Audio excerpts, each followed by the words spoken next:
sahabat Komodai, dengan Tanti di sini. Untuk kali ini saya ditemani oleh Dr. Sarah Akbari. Bincang-bincang kali ini kita akan coba membahas mengenai inflamasi dan autoimun ya dok ya. Nah, teman-teman tentunya ingin mengetahui apa sih sebetulnya itu inflamasi. Apa itu inflamasi? Inflamasi atau inflammatory response yang kita sebut dalam medis itu sebenarnya adalah aspek yang prominent, yang penting dalam sistem imun kita. Dia bagian dari defense mechanism kita. Itu sih inflamasi ini. Dia dimediasi oleh yang namanya inflammatory signaling molecules. Sering kita kenal sekarang tuh, sering kita dengar sitokin, kemokin berhubungan dengan COVID. Dan dia bisa, dia adalah bagian dari kita butuhkan itu untuk pertahanan tubuh kita. Jadi sebetulnya inflamasi sendiri perlu ya dok ya. Hanya inflamasi yang seperti apa? Seperti gitu, apa? Iya, kita perlu kita perlu inflamasi yang tipenya akut dan durasinya pendek. Misalnya kita jatuh, luka, di sekitar situ akan terjadi inflamasi, di mana badan kita akan berusaha menyembuhkan si luka itu dengan mengirim si signaling molecules tadi. Jadi akan terjadi tuh gejala-gejala yang berkaitan dengan inflamasi akut. Di sekitarnya akan terasa panas, warnanya akan merah, dipegang jadi sakit karena bengkak. Itu adalah inflamasi akut dan pendek. Setelah dia sembuh, beres, nggak ada apa-apa lagi. Cuman yang sering terjadi, jadi yang kalau dia inflamasi yang akut sebabnya jelas ya, infeksi atau injury. Cuman inflamasi kronis itu biasanya sebabnya adalah abuse kita terhadap lifestyle. Misalnya makanan kita salah. Kita udah tahu kita kalau minum susu suka mencret, tapi tetap aja minum susu. Padahal kita berarti lactose intolerance, terus minum susu. Nggak rela kalau nggak makan es krim. Iya, gitu. Betul. Gitu, kita tahu gluten, tapi susah sih nyari yang nggak gluten, ya udahlah tancap aja terus.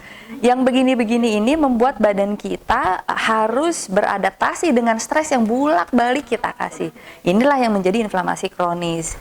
Contoh lain misalnya infeksi kronis di sering kalau di autoimun kita sering periksakan Epstein-Barr virus atau cytomegalovirus atau infeksi-infeksi virus yang virusnya tuh bisa tidur lama, Mbak.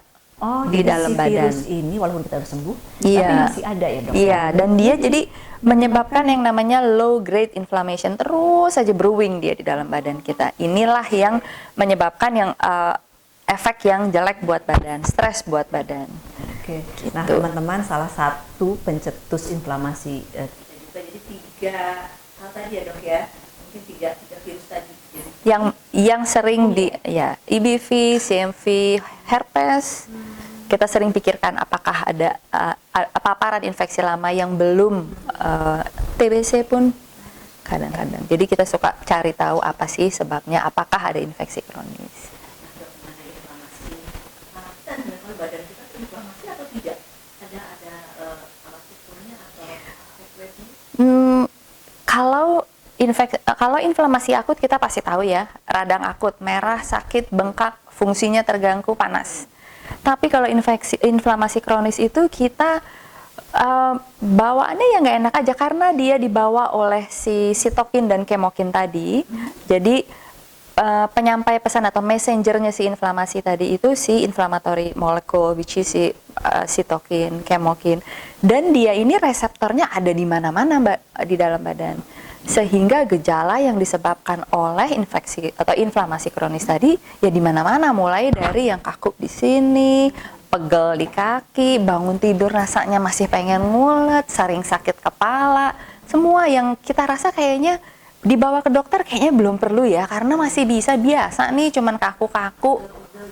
Iya, tapi nanti udah siang udah hilangan lagi. Tapi itu sebenarnya inflamasi kronis yang harus diadres. Badan kita didestin nggak boleh ada gejala, itu namanya sehat. Mbak Tanti kalau tahu definisinya sehat dari WHO, WHO itu bilang yang namanya sehat itu complete state of physical, mental, and social well-being. Berarti kalau ada sedikit rasa nggak enak, berarti kita nggak optimal health-nya. kan harus dicari tahu, iya harus dicari tahu kenapa. Untuk ciri-ciri inflamasi tadi berarti yang kita disebutkan yang mungkin pegal-pegal.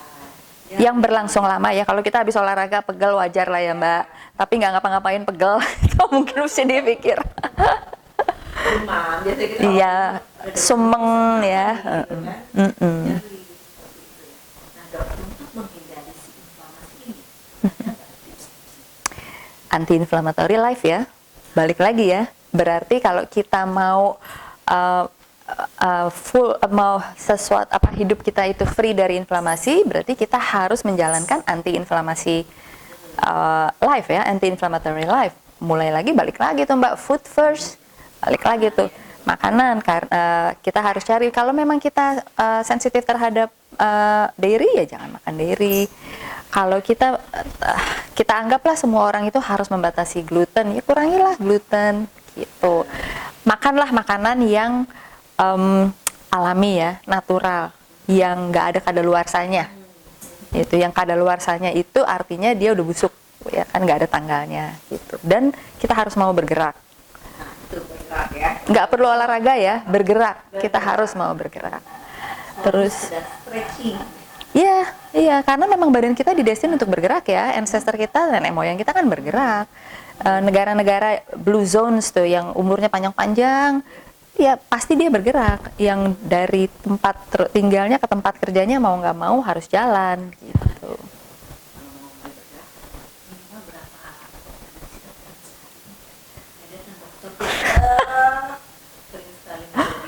Iya, itu lagi ya. Exercise is medicine ya Mbak. Artinya ada dosisnya, tergantung. Kalau aku bilang minimal 30 menit, belum tentu semua orang bisa 30 menit.